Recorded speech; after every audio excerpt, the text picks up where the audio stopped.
Hey guys, Mixed Media Girl here. In this video, I'm making some gorgeous resin dominoes. And I started off by spritzing my silicone mold with some 91% isopropyl alcohol, which really helps with the air bubbles on any molds that have fine details, such as the dots in the domino mold.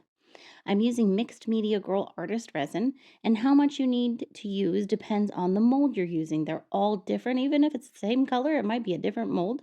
So I recommend measuring your mold with water or rice. And then for this first part, you're going to use just half of that amount. So I don't remember exactly how much I used here, but it's about 6 to 8 ounces for this first part.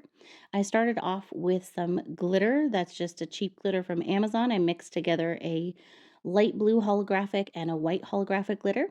I then used polycolor pearl mica, and then this purple that I'm using is actually the polycolor pearl mica mixed with 1 drop of the violet alumilite resin dye, and that made this really gorgeous pearly purple.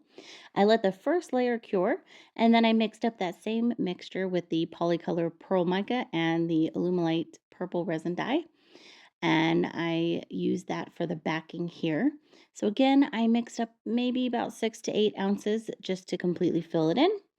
I pour the resin in until it's full, and then I spritz it with 91% isopropyl alcohol again to get rid of the air bubbles.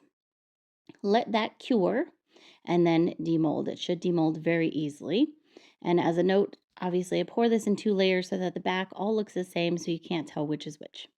After you demold, the little tiny pieces that you can get by pouring over the sides of those little cavities in the mold peel off extremely easily. So you should not have a problem with them being stuck unless you mixed your resin incorrectly or you demolded too early. So I just peel all of those off and I keep those for a later project. And then I use an overseas oil-based marker to fill in the dots. And I use whatever color I like personally. In this case, I thought black would look best with this. I often use white, sometimes I use gold, sometimes I use silver. And this is just a cheap marker from Amazon.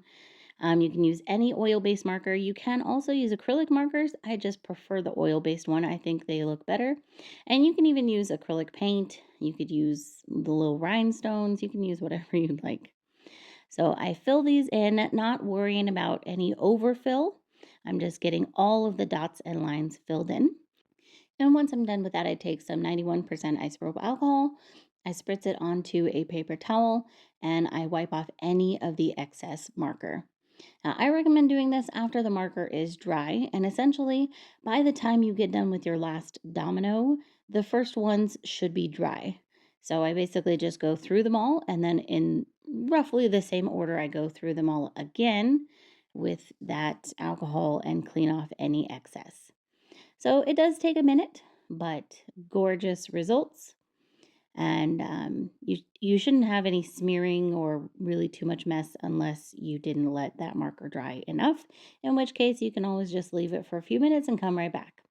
So here's how they look complete. I think they are just super gorgeous, and I really hope you guys enjoyed this video. Use whatever colors you want to make your dominoes. Thank you so much for watching, and I will see you all next time.